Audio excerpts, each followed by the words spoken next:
The train whistle screamed through the January cold of 1882, and Penelope Winters pressed her trembling hands against the frosted window of the Union Pacific car, wondering if she had made the worst mistake of her life coming all the way to Colorado Territory to marry a man she had never met.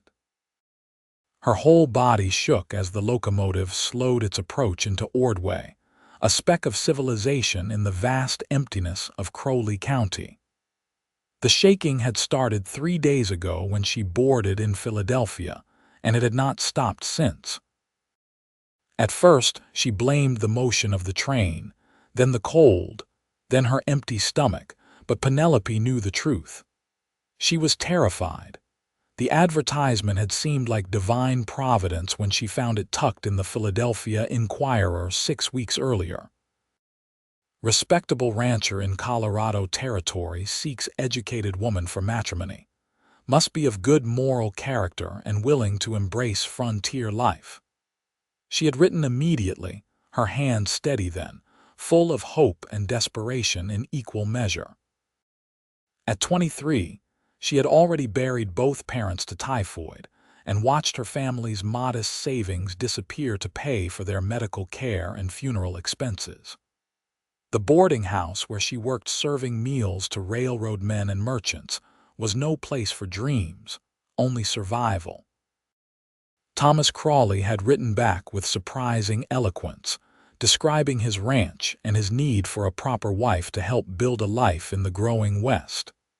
His letters painted pictures of wide open spaces, clean air, and possibility. He sent a photograph showing a stern-faced man with a thick mustache, standing beside a wooden structure he identified as his ranch house. Penelope had studied that photograph every night, trying to imagine herself beside him, trying to feel something other than desperation. Now, as the train lurched to a final stop, her carpetbag clutched in white-knuckled hands, she could barely stand. Her legs felt like water beneath her deep green traveling dress, the finest thing she owned, though it had been her mother's before her. The shaking intensified until she had to grip the seat back to keep from falling. "Miss, we have arrived," the conductor said gently. He was an older man who had watched her deteriorating condition with concern throughout the journey. "Do you have someone meeting you?" "Yes," Penelope whispered, though her voice came out thin and reedy. "My intended, Mr. Thomas Crawley." The conductor nodded and helped her navigate the narrow aisle. Each step felt impossible. The other passengers had already disembarked, eager to escape the confines of the train car. When Penelope reached the door and saw the platform, saw the cluster of people waiting in the bitter January wind, her vision swam.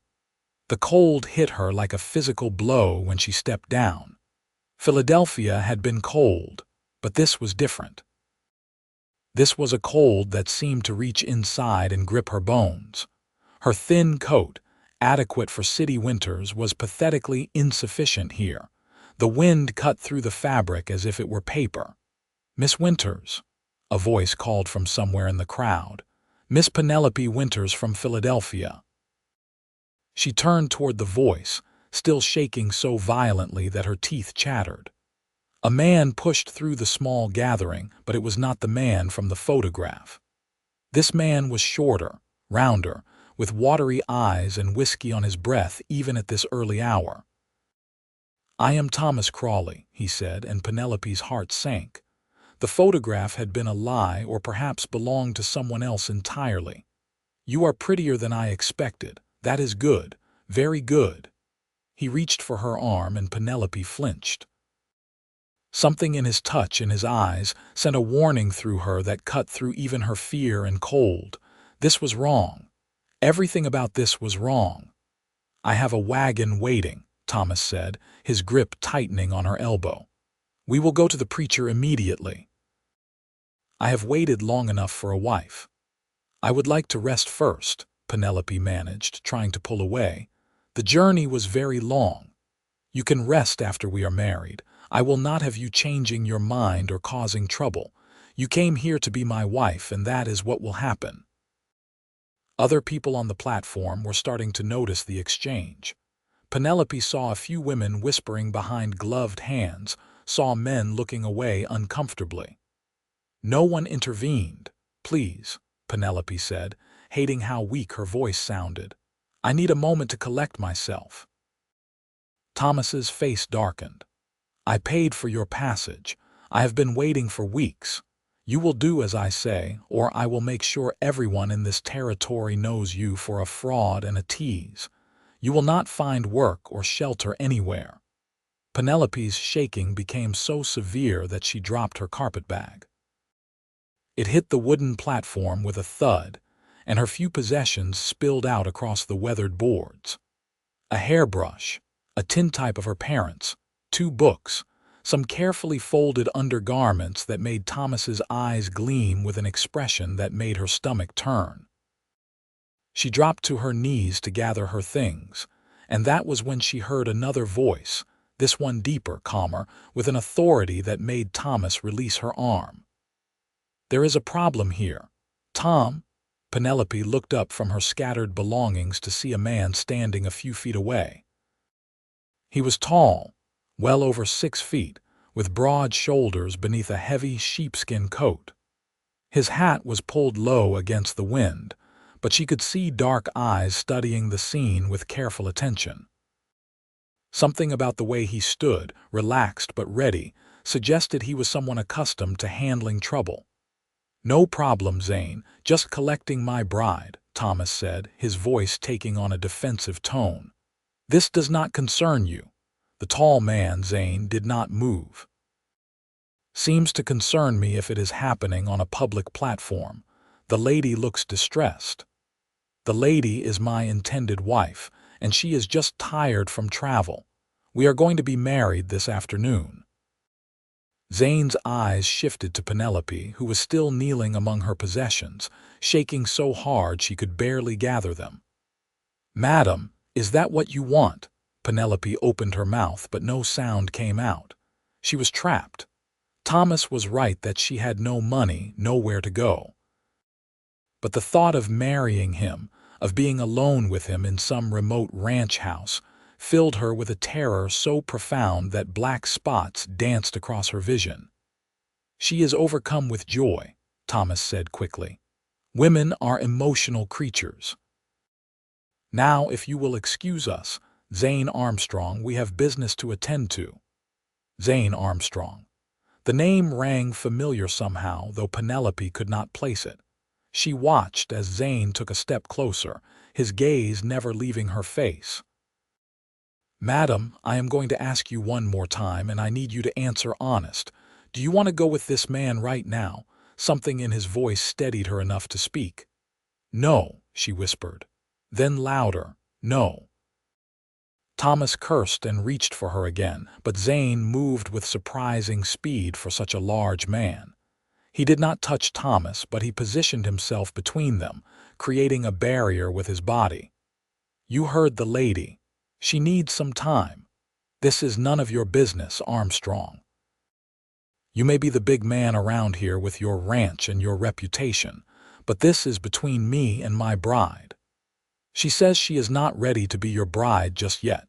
Seems to me that makes it her business, not yours." A small crowd had gathered now, watching the confrontation with open interest.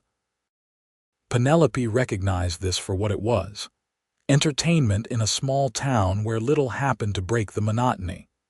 She forced herself to stand, clutching her carpetbag to her chest like a shield. "I would like to go to a hotel," she said, directing her words to Zane since he seemed the only person willing to listen.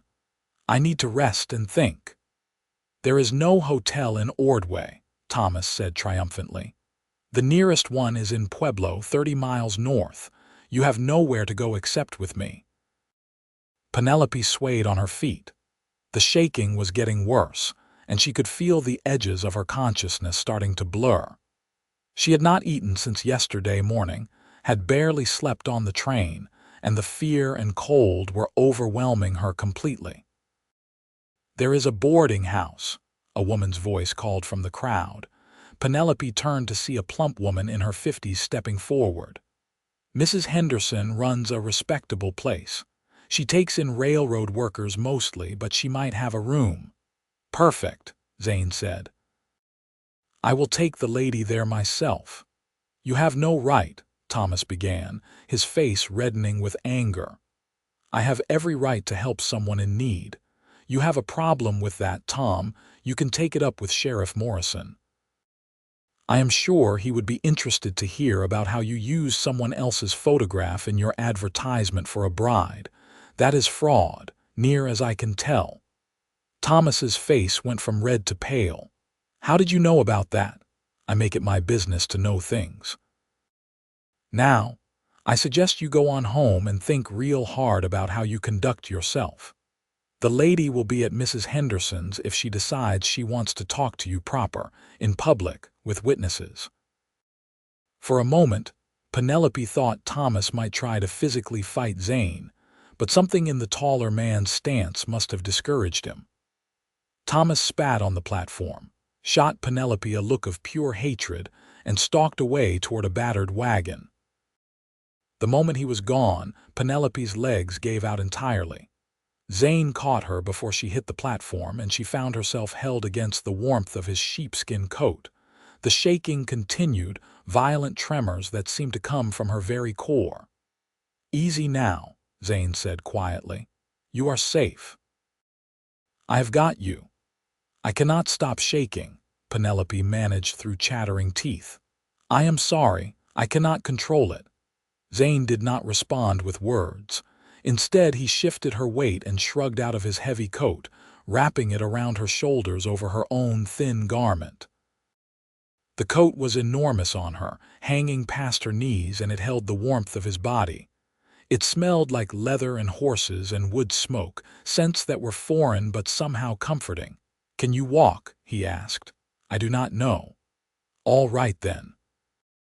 Without further discussion, he scooped her up, one arm beneath her knees and the other supporting her back. He lifted her as easily as if she weighed nothing, and Penelope was too exhausted and overwhelmed to protest. As he carried her away from the platform, she heard him say quietly, words meant only for her, "You are home now. You are safe.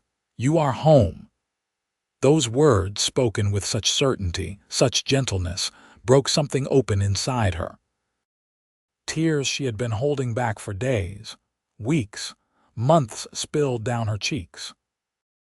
She turned her face against his shoulder and wept as he carried her through the streets of Ordway, this strange town in this strange territory that was supposed to be her new beginning and had almost become her nightmare. The boarding house was a simple two-story structure painted white with green shutters. Zane carried her up the porch steps and knocked with his boot since his hands were full. The door opened to reveal a stern-looking woman with iron-gray hair pulled back in a severe bun. Zane Armstrong, what on earth? Mrs. Henderson began, then saw Penelope's tear-stained face. Her expression softened immediately. Bring her in, quickly. Lord above, the girl is freezing. The interior of the boarding house was wonderfully warm, heated by a large stove in what appeared to be a common room. Zane set Penelope gently on a sofa near the stove, and Mrs. Henderson immediately began fussing over her, feeling her forehead, checking her hands. She is half frozen and scared out of her wits, Mrs. Henderson announced. What happened? She came on the train to marry Tom Crawley, Zane explained, his voice tight with disapproval. He used a false photograph and tried to force her to the preacher within minutes of her arrival. She needs a safe place to stay while she figures out what she wants to do. Mrs. Henderson's mouth became a thin line. That man is a disgrace. I have heard stories about him, about how he treats the men who work for him. I would not trust him with a dog, much less a wife. She turned to Penelope. You poor dear, you are safe here. I have a room available and you can stay as long as you need. I have no money, Penelope whispered, the words shameful but necessary. I spent everything I had on preparations for the journey. Mr. Crawley was supposed to pay for my passage, but he sent the ticket directly and I have nothing left. Do not worry about that now, Mrs. Henderson said firmly. We will sort it out. First, we need to get you warm and fed and rested. I will cover her room and board, Zane said quietly. However long she needs. Both women looked at him in surprise. Penelope shook her head, struggling to sit up straighter despite the continued trembling. I cannot accept that. I will not be in debt to another man I do not know. That is how I ended up in this situation. It is not a debt, Zane said, meeting her eyes. Consider it a loan if you must, to be repaid when you are able, or consider it Christian charity. But you need a place to stay and I can help with that. It is as simple as that. Nothing is ever that simple, Penelope said, but her voice was weak. Sometimes it is. Zane picked up his coat from where it had fallen when he set her down. I will leave you to rest now.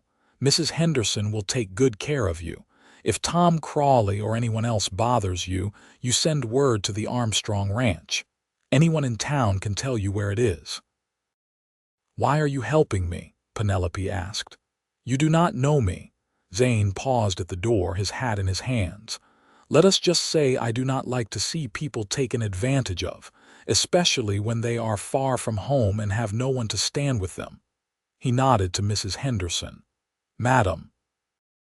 Then he was gone, and Penelope was left staring at the closed door, still wrapped in the warmth of his coat that she only now realized she was still wearing.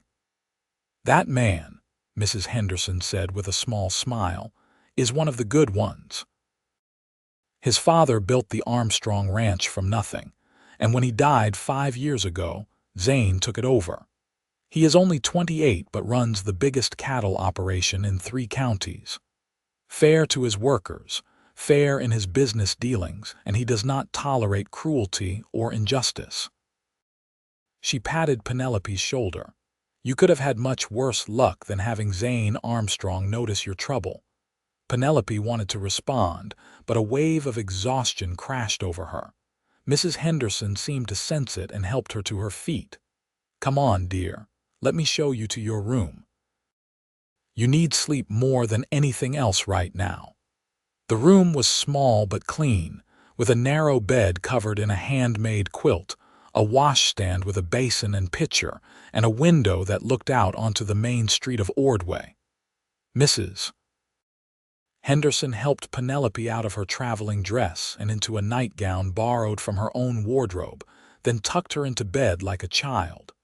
Sleep as long as you need, Mrs. Henderson said gently. I will bring up some food when you wake. Penelope meant to thank her, to say something about how grateful she was, but sleep pulled her under before she could form the words.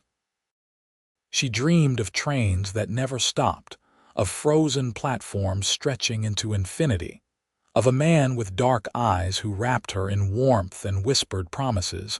She wanted desperately to believe. When she woke, the light outside her window suggested it was late afternoon. For a moment, she could not remember where she was and panic seized her. Then memory returned, and with it, the shaking started again, though less violently than before. A soft knock at the door was followed by Mrs. Henderson entering with a tray. I heard you stirring. I brought some beef stew and fresh bread. You need to eat. Penelope realized she was ravenous. She ate everything on the tray while Mrs. Henderson sat in the room's only chair and watched with approval. Better, Mrs. Henderson asked when the tray was empty. Much, thank you. Penelope set the tray aside. I need to think about what I am going to do. What do you want to do? I want to go home, Penelope admitted, but I have no home to go back to. Everything I had in Philadelphia is gone. I sold or gave away nearly everything to come here. What about family? Friends? My parents are both gone. I have a cousin in Boston, but we are not close. She made it clear when my parents died that she could not take me in. Penelope twisted the borrowed nightgown in her hands. I had thought perhaps I could find work as a teacher or a governess, but those positions are scarce, and the ones that exist pay barely enough to live on. When Mr. Crawley's advertisement appeared, it seemed like an answer to prayer. She laughed bitterly. I suppose God has a sense of humor. Or perhaps he brought you here for a different reason than you thought, Mrs. Henderson suggested. Ordway is a small town, but it is growing. The railroad brought change, and more change is coming. There might be opportunities here for a woman with education and determination. Such as? Well, we do not have a proper school. Children are taught by whoever has time and inclination, which means most get little education at all. A real teacher would be welcomed. I am not formally trained as a teacher. You read and write, I assume. No arithmetic. Yes, and history, literature, some French. My mother insisted on a thorough education. That is more than most people in these parts have. It would be enough to start. Mrs. Henderson leaned forward. I am not saying you have to decide anything now. Rest, recover from your journey, and think about what you truly want. You are safe here, and Zane Armstrong is a man of his word. If he said he would cover your expenses, he will, and he will not expect anything improper in return. Penelope wanted to believe that, but her experience had taught her to be suspicious of kindness, especially from men. You seem very certain of his character. I have known Zane since he was a boy. His mother died when he was young, and his father raised him to value honor and honesty above all else. He has had chances to marry, plenty of them. Half the unmarried women in the territory have set their caps for him at one time or another, but he is particular, waiting for the right person. Mrs. Henderson smiled. He is a good man in a hard land. Those are rare and worth knowing. Over the following days, Penelope began to recover her strength and equilibrium. The shaking gradually subsided, though it returned in moments of stress or fear. Mrs. Henderson proved to be excellent company, full of stories about Ordway and its residents. Penelope learned that the town had been established just a few years earlier, in 1890, as a stop on the railroad line. It was raw and rough around the edges, but there was a sense of possibility here, of things being built and created. She saw Zane Armstrong several times from her window, riding through town on a large bay horse. Each time, her heart did an odd little skip that she told herself was just residual fear and gratitude, nothing more. On her fourth day in Ordway, she was sitting in the boarding house common room, reading one of the books she had brought from Philadelphia, when there was a knock at the front door. Mrs. Henderson answered it, and Penelope heard a familiar, deep voice. Afternoon, Mrs. Henderson. I wanted to check on Miss Winters if she is receiving visitors. Come in, Zane. She is right here in the parlor. Penelope stood quickly, smoothing her borrowed dress. Mrs. Henderson had kindly altered one of her own gowns to fit Penelope's slimmer frame, since the traveling dress was inappropriate for everyday wear. Zane entered the room, hat in hand, looking somehow larger than she remembered. In the confines of the parlor, his presence seemed to fill the space. Miss Winters, he said with a small nod, you are looking better. I am feeling much better, thank you, and please call me Penelope. After everything, formality seems unnecessary.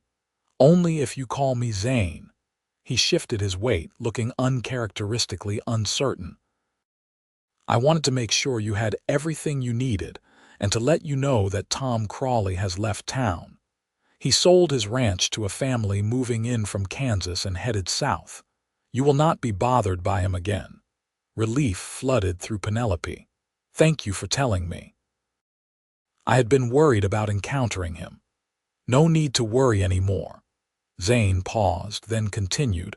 I also wanted to mention that I heard you might be interested in teaching. The town has been talking about establishing a proper school, and they are meeting next week to discuss it. I thought you might want to attend that meeting. Mrs. Henderson mentioned something about that. I would be very interested, yes. Good. I will make sure you are included in the notice. Another pause. There is one more thing. My ranch is about 5 miles outside of town. I employ about 15 men, and most of them cannot read or write. I was wondering if you might be willing to come out to the ranch 1 or 2 evenings a week to teach them. I would pay you, of course, and provide transportation to and from town. Penelope considered this. The thought of going to a remote ranch with a man she barely knew should have terrified her, but something about Zane made her feel safe. Would there be other women present? My housekeeper, Mrs. Gonzalez. She has been with the ranch since before my father died. And usually a few of the men bring their wives or sisters when we have gatherings. You would never be alone or uncomfortable. He met her eyes directly. I give you my word on that. Then yes, I would be happy to help. When would you like me to start? How about next week? That gives you more time to settle in. I will come by Monday evening if that suits you. That would be perfect. Zane smiled, and the expression transformed his face from stern to genuinely warm. Good. I will let you get back to your reading then. That is Dickens, is it not? Penelope looked down at the book in surprise. Yes, David Copperfield, you have read it. My mother loved Dickens. She read to me when I was young, and I kept up the habit after she passed. It is a good story. It is one of my favorites. Mine too. He settled his hat back on his head. I will see you Monday evening then, Penelope. Until Monday, Zane. After he left, Mrs. Henderson appeared in the doorway wearing a knowing smile. That man does not usually make social calls. He was just being kind, Penelope said, but she felt her cheeks warm. If you say so, dear. The week passed quickly. Penelope attended the town meeting about establishing a school and was thrilled when the committee, made up of several local businessmen and ranchers, including Zane, voted to hire her as Ordway's first official teacher. The pay was modest, but combined with what Zane would pay her for teaching his ranch hands, it would be enough to live on and eventually repay Mrs. Henderson and Zane for their kindness. On Monday evening, Zane arrived in a sturdy wagon with a covered bench seat. He helped Penelope up, and they set out toward his ranch as the sun began its descent toward the horizon. The landscape was unlike anything Penelope had seen before. Vast stretches of grassland rolled away in every direction, broken occasionally by rocky outcroppings or distant mesas. The sky seemed enormous, a dome of blue fading to gold and pink at the edges. It is beautiful, she said softly. It is, Zane agreed. Harsh too, especially in winter and summer, but there is something about this land that gets into your blood. My father used to say the West breaks weak men and makes strong men stronger. I think the same is true for women. You think I am strong? He looked at her, his expression serious. I think you left everything you knew to come to an uncertain future. I think when you arrived and found that future was not what you expected, you had the courage to say no even when you were terrified and alone.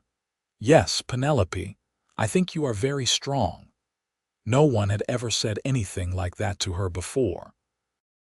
Her parents had loved her, but they had raised her to be proper and obedient, to find a good husband who would take care of her. The idea that she herself might be strong was new and a little frightening. The Armstrong ranch came into view as they crested a small rise. It was larger than Penelope had expected, with a main house, a large barn, several outbuildings and corrals holding dozens of horses and cattle. The house itself was built of wood and stone, 2 stories tall with a wide porch wrapping around the front and side. You built all this? Penelope asked. My father built most of it. I have added some and made improvements. It is a work in progress. Several men were gathered near the barn, clearly waiting for their arrival. As Zane helped Penelope down from the wagon, an older Mexican woman emerged from the house, wiping her hands on her apron. "You must be Miss Winters," she said warmly. "I am Sofia Gonzalez. Welcome to Armstrong Ranch." "Thank you, Mrs. Gonzalez. Please call me Penelope. Only if you call me Sofia." She linked her arm through Penelope's. "Come, I show you where you will teach, and then we have dinner." The men, they are very excited but also nervous. Most have never been to school. The teaching took place in a large room that Zane explained had been used for storage but which he had cleared out and furnished with rough benches and a makeshift desk. Penelope had brought slates and chalk, purchased with a small advance on her teaching salary. The men were indeed nervous, ranging in age from teenage boys to grizzled cowboys in their 50s. But they were also eager, and Penelope found herself enjoying the challenge of teaching adults who truly wanted to learn. They started with the alphabet, and she was touched by the serious concentration on faces weathered by sun and hard work. After 2 hours, Sophia called them to dinner. Long tables had been set up outdoors, laden with food. Penelope found herself seated between Zane and a young cowboy named Marcus, who peppered her with questions about Philadelphia and what life was like in a big city. "Is it true buildings are so tall they block out the sun?" Marcus asked. "Some of them, yes, and there are so many people that the streets are always crowded." "I would not like that," Marcus said decisively. "I need space to breathe." Penelope realized that she had felt the same way in Philadelphia, though she had never articulated it before. The city had felt confining, especially after her parents died and she had to move to a single rented room. Here, under the vast Colorado sky, she could breathe deep. She caught Zane watching her and felt that skip in her heartbeat again.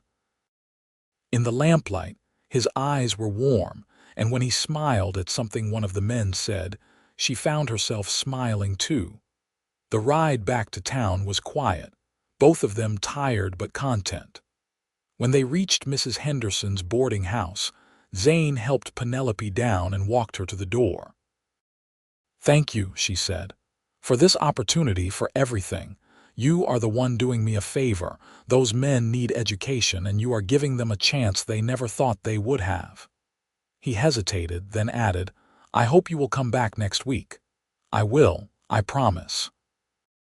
As she lay in bed that night, Penelope realized that for the first time since leaving Philadelphia, she felt something other than fear or desperation. She felt hope and possibility, and something else she was not quite ready to name. The weeks turned into months.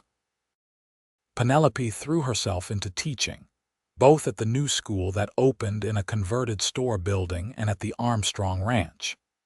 The children of Ordway were a challenge, ranging from eager 6-year-olds to sullen teenagers who resented being forced into education. But Penelope discovered she had a gift for teaching, a patience and creativity that won over even the most reluctant students. At the ranch, the adult students progressed steadily. Some learned faster than others, but all of them tried hard, knowing this education could open doors that had always been closed to them. Penelope found herself looking forward to those Monday and Thursday evenings more than she wanted to admit. It was not just the teaching. It was Zane. He always drove her to and from the ranch, and their conversations during those rides became the highlight of her week. They talked about everything: books, politics, their childhoods, their dreams for the future.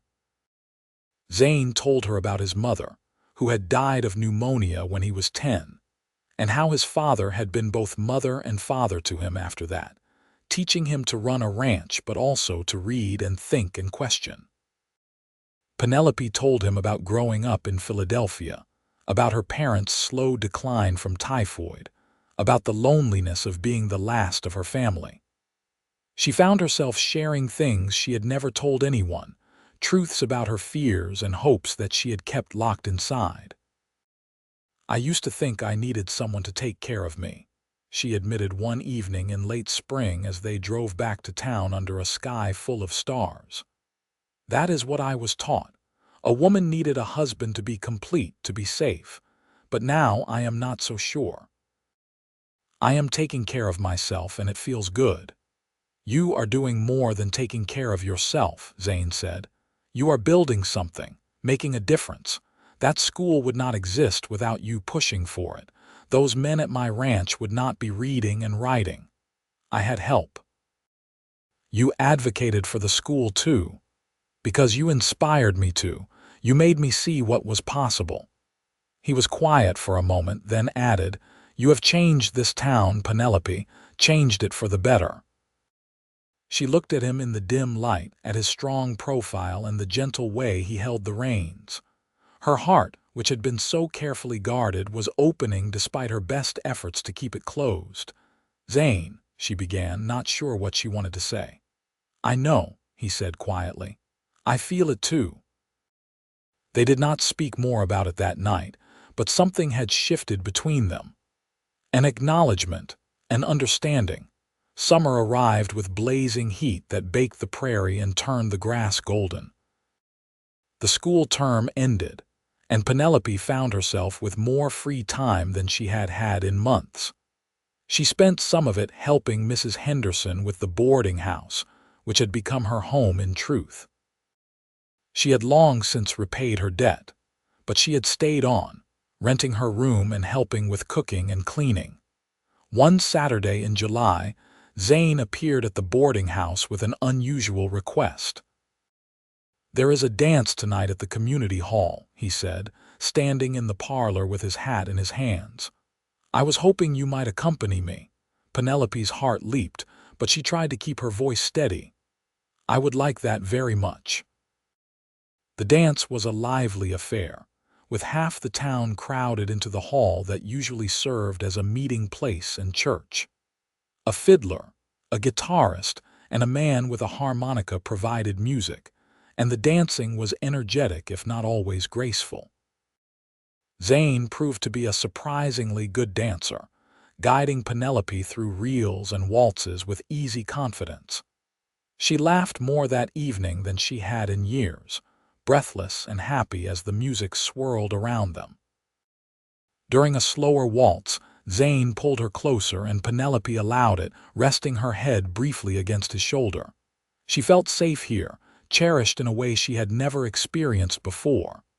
"Penelope," Zane said softly, his breath stirring her hair, "I need to tell you something." She pulled back enough to look at his face. "What is it?" "I have been trying to find the right time, the right words, but I am not sure there is such a thing." He took a breath. "I am falling in love with you. Maybe I have been since that first day on the train platform when I saw you trying to be brave even though you were terrified. I know it might be too soon, or you might not feel the same way, but I could not keep it inside anymore."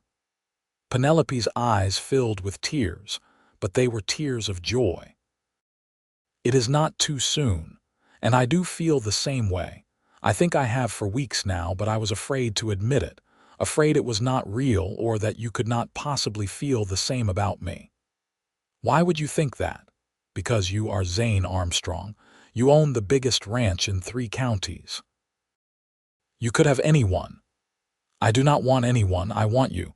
Your intelligence, your kindness, your strength, the way you make me think about things differently, the way you make me laugh, the way you make me want to be a better man." The music continued around them, but they had stopped dancing. They stood in the middle of the floor, looking at each other, oblivious to the other couples swirling past. "I love you," Penelope whispered. "I did not think I would ever say those words and mean them, but I do. I love you, Zane Armstrong." He smiled, that warm, transforming smile that she had come to treasure. "I love you too, Penelope Winters, and I would very much like to court you properly if you will let me." "I would like that." He took her hand and led her outside, away from the noise and crowd. The night air was cool and sweet, and the stars blazed overhead in their multitudes. "I want to do this right," Zane said, still holding her hand. "I want to give you time to be sure to know that this is what you want. I will not rush you or pressure you. We can take as long as you need." Penelope reached up and touched his face, feeling the rough stubble of his jaw beneath her fingers. "I am already sure, but I appreciate your patience. Let us court properly, let the town see that we are serious about each other. Then when the time is right, we will know." They courted through the summer and into the fall. Zane took her on picnics to beautiful spots on his ranch, showed her the workings of cattle ranching, introduced her to every aspect of his life. Penelope invited him to observe her teaching, to Sunday dinners at the boarding house, to long walks through the town and surrounding countryside. They talked endlessly, learning each other's thoughts and dreams. Zane wanted to expand the ranch, to improve his breeding stock and become known for quality cattle throughout the West. Penelope wanted to build a real school building and expand education to reach even the most remote ranch children. They discovered shared passions, a love of reading, a belief in justice and fairness, a commitment to building something lasting. They also discovered their differences. Zane was patient and methodical, while Penelope was impulsive and quick to act. But these differences complemented rather than conflicted, each balancing the other. The town watched their courtship with approval. Zane Armstrong and Penelope Winters were seen as a good match, two people who had found each other against the odds. In October, with the aspens turning gold on the distant mountains, and the air carrying the first hints of winter, Zane took Penelope to a place he called his favorite spot on the ranch. It was a high meadow with a view that stretched for miles, showing the full sweep of the prairie and the mountains beyond. They sat on a blanket, watching the sunset paint the sky in shades of orange and purple. Zane had been quieter than usual during the ride up, and Penelope sensed he had something on his mind. "Penelope," he finally said, "I brought you here because this is where I come when I need to think about important things. This is where I decided to expand the ranch, where I made peace with my father's death, where I have made every major decision in my adult life." "It is beautiful," Penelope said. "I can see why you come here. I wanted you to see it because I want to make another important decision here, and I want you to be part of it." He turned to face her, taking both her hands in his. "We have been courting for 5 months now. Every day I have known you has made me more certain that you are the person I want to spend my life with. You are my partner, my equal, my best friend. You challenge me and support me. You make me laugh and make me think. You make everything better just by being in it." Penelope's heart was pounding, her hands trembling slightly in his. "I know you came to Colorado expecting to marry a different man for practical reasons. I know that experience hurt you and made you cautious. But I am hoping that what we have built together is strong enough, real enough, that you might be willing to marry again, this time for love."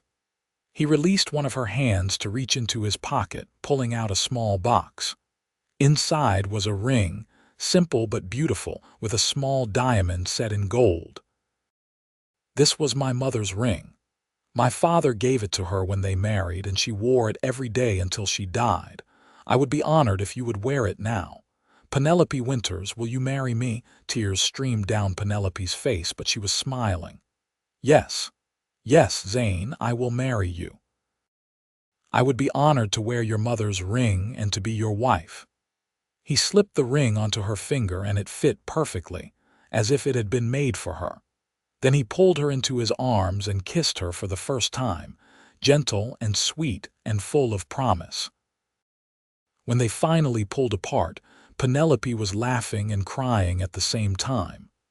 "When I got off that train in January, I was so scared. I thought I had made the worst mistake of my life. And now I think it was the best thing that ever happened to me. Because it brought me here to this place, to you. I was looking for a home, and I found so much more. You found your home with me, Zane said, "and I found mine with you." They married in November in a simple ceremony at the community hall attended by what seemed like the entire town. Penelope wore a dress made by Sofia Gonzalez and several of the ranch wives, a beautiful creation of ivory silk that made her feel like a princess. Mrs. Henderson cried through the entire ceremony, and even some of Zane's toughest cowboys had to wipe their eyes. The wedding reception was a joyous affair with food, music, and dancing that lasted well into the night. Penelope danced with Zane, with his ranch hands, with townspeople who had become her friends. She looked around at the smiling faces and felt overwhelmed with gratitude for this community that had welcomed her, this life that had seemed impossible just months before. As the evening wound down, Zane whisked her away in the wagon, now decorated with ribbons and bells by his mischievous employees. They drove through the moonlit night to the ranch house, to the home that was now theirs together. Zane carried her over the threshold, and Penelope laughed at the tradition. "I can walk, you know." "I know, but I have wanted to do this since the day I carried you to Mrs. Henderson's boarding house." He set her down gently in the main room, which Sophia had filled with candles and fall flowers. A fire crackled in the large stone fireplace, warming the space. "Welcome home, Mrs. Armstrong," Zane said softly. "Home," Penelope repeated, savoring the word. "Yes, I am finally home." Their wedding night was tender and sweet. Two people who had waited and learned each other now coming together completely. Penelope had been nervous, but Zane was patient and gentle, making sure she felt safe and cherished. Afterward, lying in his arms in the large bed that had been his father's and was now theirs, Penelope felt a peace she had never known before. The shaking that had plagued her that first day in Colorado, that had returned in moments of stress over the months, was completely gone. She was still calm, complete. "Are you happy?" Zane asked, his fingers tracing patterns on her shoulder. "Happier than I knew was possible," Penelope said honestly. "Are you?" "More than you can imagine." He kissed her forehead. "I love you, Penelope Armstrong. I love you too." They settled into married life with the same ease that had marked their courtship. Penelope continued teaching, though she now lived at the ranch, and Zane drove her to and from town daily. She established a small library in one of the ranch's spare rooms, filling it with books ordered from Denver and back east. The adult education classes at the ranch continued and expanded. Several of the ranch hands became proficient enough in reading and writing to help teach newcomers. Penelope was proud of their progress and the confidence education had given them. Zane, meanwhile, threw himself into improving the ranch with renewed energy. He bought new breeding stock, improved the grazing lands, and began building a reputation for quality that brought buyers from across the region. But he always made sure to be home for dinner, and he never let business interfere with their time together. Their first Christmas as a married couple was magical. They hosted a gathering for all the ranch employees and their families, with Sophia's cooking and Penelope's decorations transforming the ranch house into a warm, welcoming space. Children ran through the rooms, and laughter filled the air. Late that night, after everyone had left and they were cleaning up the remnants of the celebration, Zane pulled Penelope into his arms. "What are you thinking about?" he asked. "I am thinking about how different my life is from what I expected. A year ago, I was alone in Philadelphia, serving meals to strangers and wondering if I would ever have a real home again. Now look at me. Look at this." She gestured around the room at the home they had made together. "It is like a dream, the best kind of dream. The kind you do not have to wake up from." In the spring, Penelope discovered she was pregnant. The news filled her with both joy and terror. She had lost her own mother young and had no female relatives to guide her. But Sophia stepped into that role, sharing her wisdom from raising 5 children of her own, and the ranch wives formed a supportive circle around her. Zane was overjoyed but protective to the point of being overbearing. He did not want Penelope to teach, to ride, to do anything that might risk her health or the baby's. She had to gently but firmly remind him that women had been having babies since the beginning of time, and that she was strong enough to handle both pregnancy and her responsibilities. "I know you are strong," Zane said, pulling her close, "but you are precious to me. I could not bear it if anything happened to you." "Nothing is going to happen to me. I am healthy, and Sophia says everything is progressing normally. You need to trust that I know my own body and my own limits." He did try, though Penelope often caught him watching her with worried eyes. She found his concern touching, even when it was excessive. Their son was born on a hot August day in 1883, after a labor that was long but uncomplicated. Penelope held the baby, marveling at his tiny, perfect features, his shock of dark hair so like his father's. "What should we name him?" Zane asked, his voice thick with emotion as he looked at his son. "I was thinking James, after your father," Penelope said.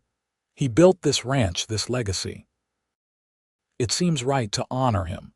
James Armstrong." Zane tested the name, then smiled. "It is perfect. He is perfect. You are perfect." He kissed Penelope gently. "Thank you for this gift, for him, for you, for everything." Little James was a content baby, sleeping well and eating well, growing strong and healthy. Penelope reduced her teaching schedule but did not stop entirely. She held classes at the ranch house now, bringing education to women and children who lived too far from town to attend the regular school. The ranch continued to prosper. Zane's improvements paid off with better cattle and higher prices. He hired more men and expanded the operation, always careful to maintain the standards of fairness and respect that his father had established.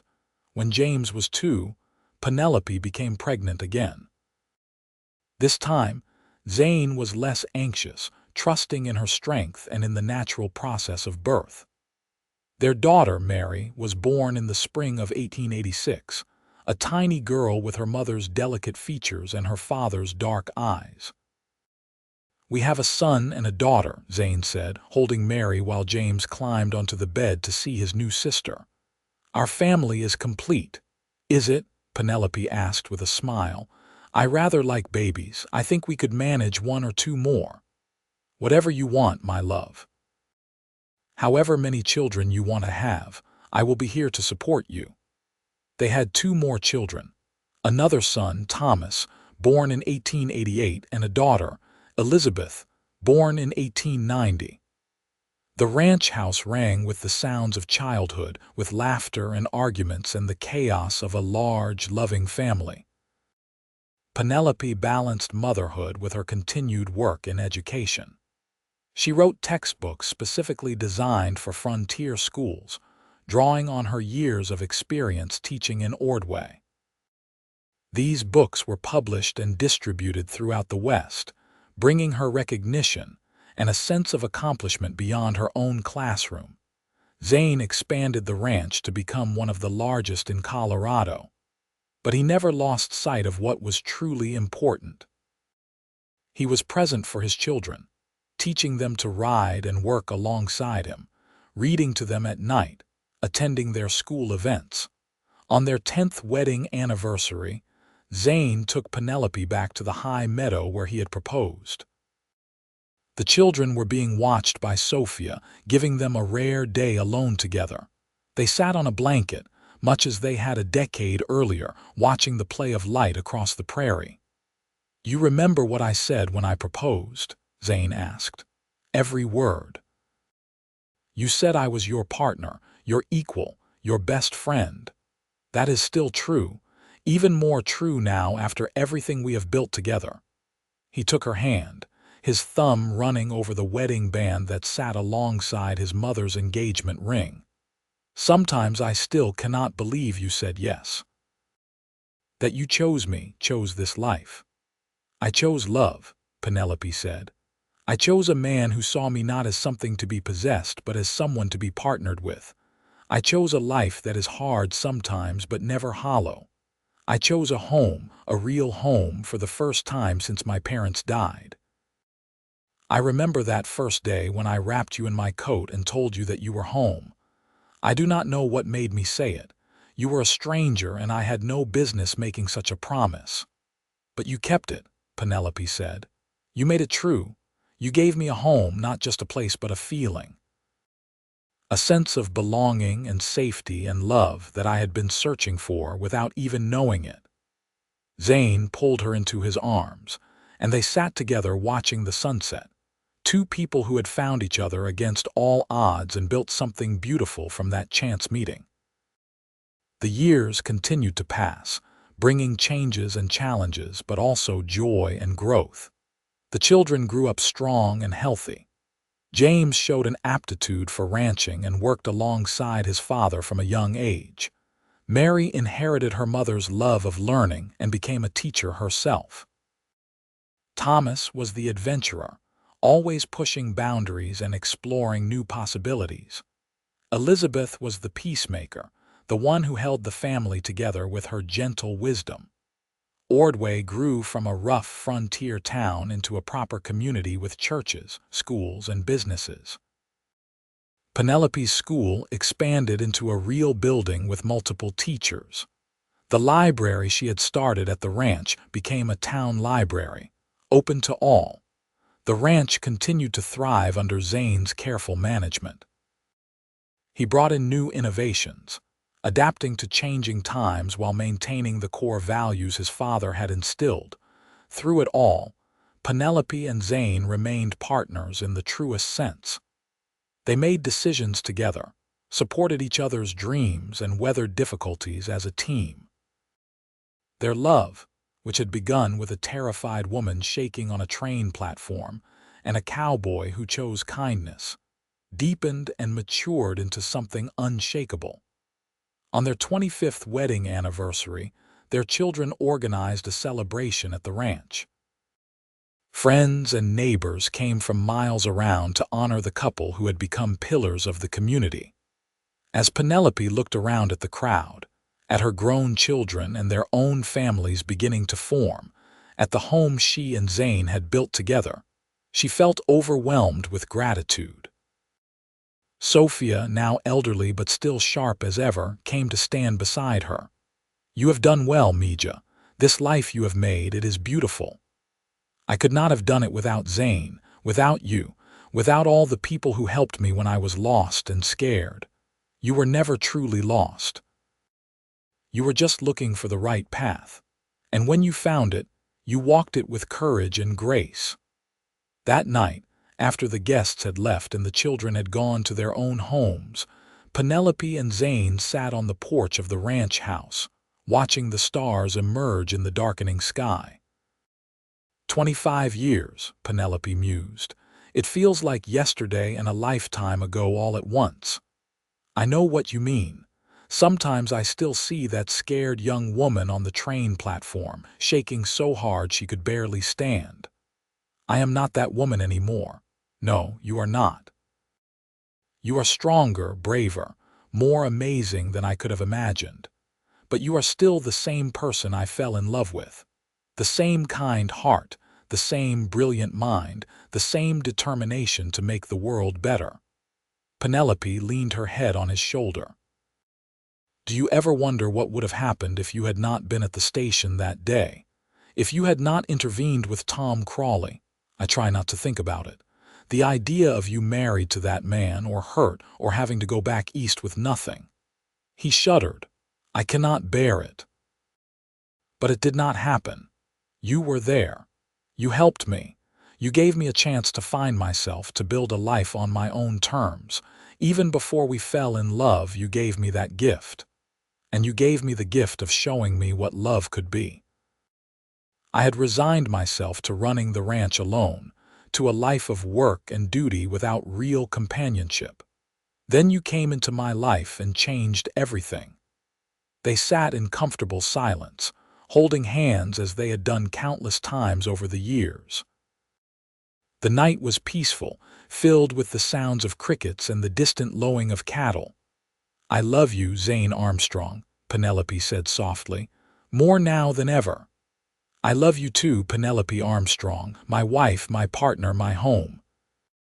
The years continued to unfold with their mixture of joy and sorrow, triumph and challenge. They buried Sophia when Penelope was 50, mourning the woman who had been mother, friend, and mentor. They celebrated as their children married and had children of their own, filling the ranch with new generations. Zane's hair turned silver, and lines deepened around his eyes. But to Penelope, he was as handsome as the day she met him. Her own hair grayed, and her body showed the wear of bearing 4 children and working hard for decades. But Zane still looked at her with the same love and desire he always had. They worked together to establish a fund for education in Crowley County, ensuring that every child, regardless of their family's means, could attend school. They donated land for a new church and helped establish a lending library in Pueblo. The ranch remained profitable and well-run, eventually passing to James and his wife, while Zane and Penelope moved into a smaller house on the property. They remained active and involved, but allowed the next generation to take the lead. On a warm June evening in 1920, Penelope and Zane sat on the porch of their smaller home, watching their great-grandchildren play in the yard. Penelope was 71 now, Zane 75, and they had been married for 38 years. "Did you ever imagine this?" Penelope asked, watching a little girl with dark braids chase her brother around a tree. "All these descendants, this legacy we have built, honestly. No, when I was a young man running the ranch alone, I could not have imagined any of this. The family, the success, the years of happiness. It seemed like something from a storybook, not real life. But it is real. We made it real." Zane reached over and took her hand, his grip still strong despite his age. "The best decision I ever made was stopping Tom Crawley that day. The second best was asking you to marry me. The best decision I ever made was getting off that train, even though I was terrified, and saying yes to you. No regrets, not a single one. You, none." "Well, maybe I wish I had kissed you sooner during our courtship," Zane said with a smile. Penelope laughed. "You were being a gentleman." "I was being a fool. I should have kissed you the first time I wanted to, which was probably the second time I saw you. You old romantic. Only with you, my love. Only ever with you." As the sun set over the Colorado prairie, painting the sky in brilliant shades of gold and crimson, Penelope reflected on the journey that had brought her to this moment.